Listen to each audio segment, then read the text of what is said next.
and the rising sun greeting them, the drivers, however, knew that the next morning was make or break.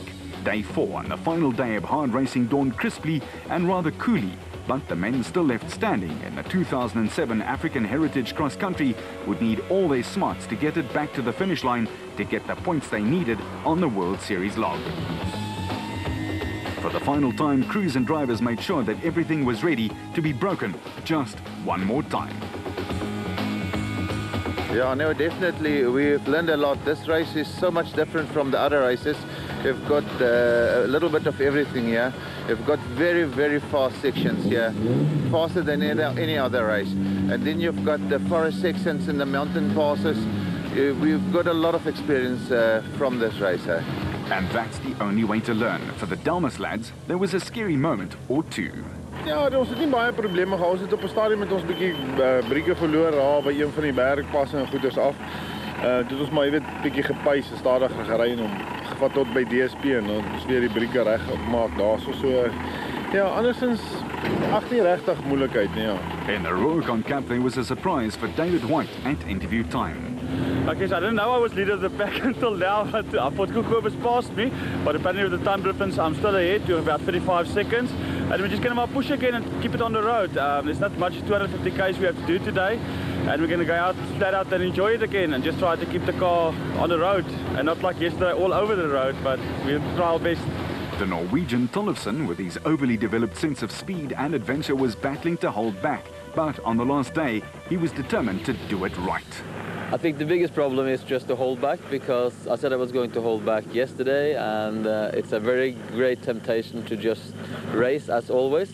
It's just a lot more fun to race, and the only wise thing now to do is to hold back, save the car, make sure there's no mistakes, because it's so crucial for us to get a win and to get the priority for that car. And the Brazilian car had to do it the other way round. They had to go flat out to catch the Nissan. As things were, the proudly South African Nissan Navara came out of the blocks flying and built an even bigger lead. And the liaison stage would be make or break for them. Keep it going, but not slow enough to give away too much time. Luckily, they had more than an hour's lead to play with.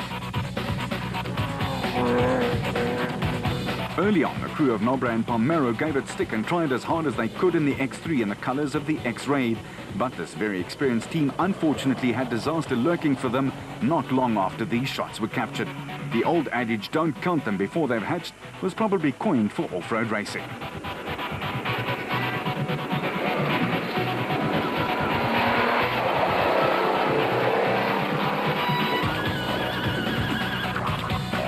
The Italians were storming through the last day in the little Pajero and were actually outpacing the Nissan, going great guns after firmly getting to grips with the South African conditions.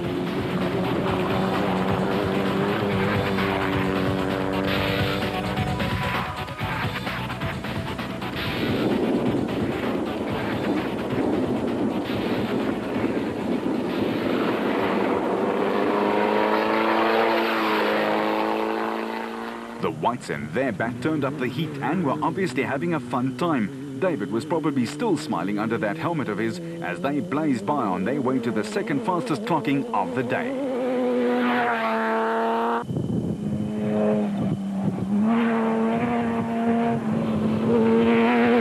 Van Tonder and Guapa were going well, but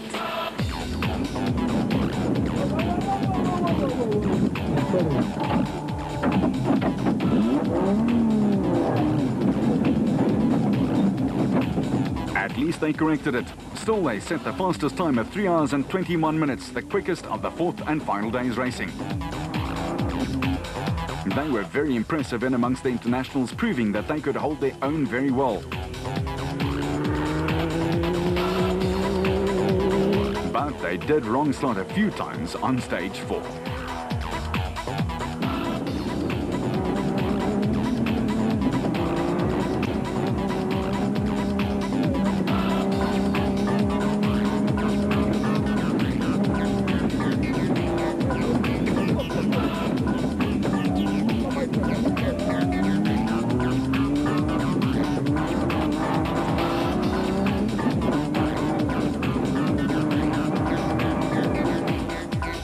Ramon Besaidnout and Stefan Locke were still doing the farming town of Delmas proud and were actually clocking the third fastest time for the last 250 k's worth of racing. A good performance.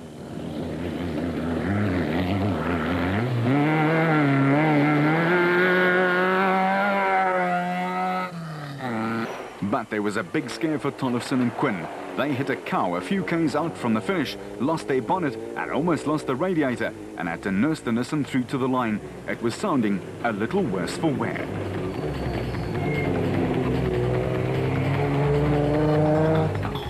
And that allowed Riccardo Garossi and Rudy Briani in their Rally Art Mitsubishi to win the final stage by exactly 4 minutes.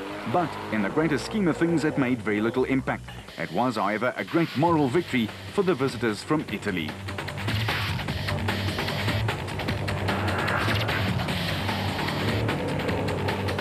Back at the finish line in Bishu, and with the VIPs ready to welcome the victorious finishers after 1,350 tortuous kilometers of racing, it was a battered and torn Nissan that made its appearance over the brow of the last hill to take the checkered flag.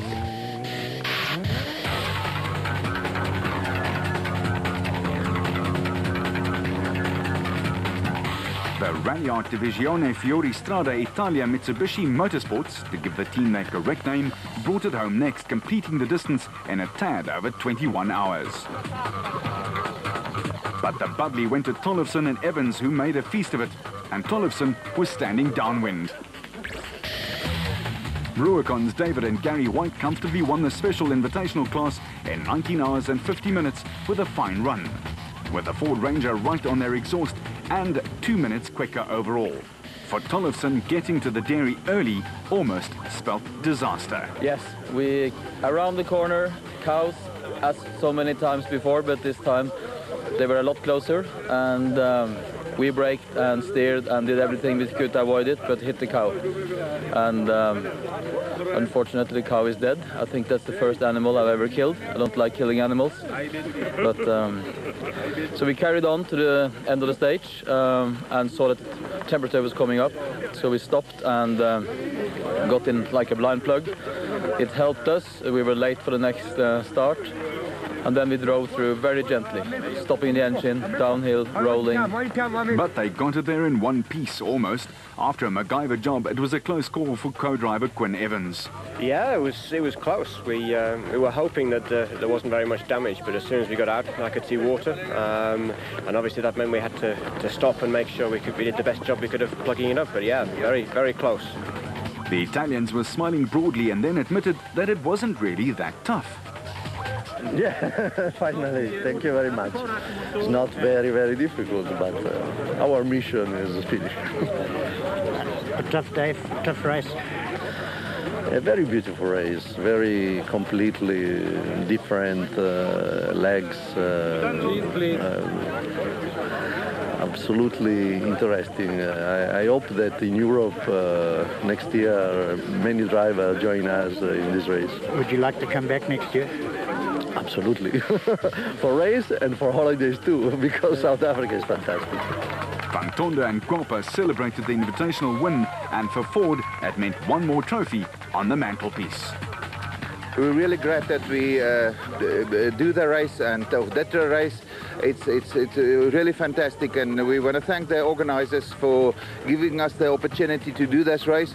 It's a lot of mileage, and I must tell you, this Ford Ranger is excellent. We never got out the car once for a problem. The car was excellent. I think we've got a wonderful car, and it was a wonderful event. We was really thank everybody involved here. The Beamer ran into trouble when an off-road excursion broke a steering rack, and lateness penalties dropped them down the order and out of the runners-up spot. A sad finish for the Brazilians, but it was a resounding victory for the Norwegian-British conglomeration in the South African car, if you're still with us on this one. A big win for them and a solid drive over almost 1,000 miles, and Van Tonder and Guapa were 55 minutes behind in the South African racing category. At the prize giving, the MEC for Sport was on hand to present Nissan with their trophies, a beautiful reminder of the region's biggest export, and Evans was happy to receive the spoils of victory. The FIA were also happy to be a part of the race. Erky, from an official point of view, what was the Heritage Rally for you like here in East London? This is my first visit in this country, and it's always great pleasure for me to come here, and this event especially. I regret that we didn't have so many international drivers this year, but these local drivers made this full-scale event. I love this country, I love this area, which is beautiful and offers best possibilities for this kind of cross-country events. So you have great future in front of you. That was the ultimate